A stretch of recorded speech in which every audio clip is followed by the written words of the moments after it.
இவர்கள்தான் நம் தமிழ்நாட்டை ஆண்ட முதலமைச்சர்கள்.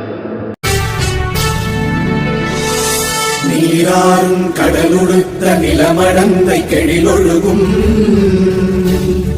சீராறும் மதனமென திகழ்வரத கண்டனிதில் எக்கணமும் அதில் சிறந்த திராவிடனல் திருநாடும் தக்க சிறு திரை முதலும் தரித்தனரும் திலகமுமே அத்திலக வாசனை போல் அனைத்துலகும் இன்பமுற எத்திசையும் புகழ் மணக்க இருந்த பெரும் தமிழனங்கே தமிழனங்கே உன் சீரிழமை திறம்பியந்து செயல் மறந்து வாழ்த்துது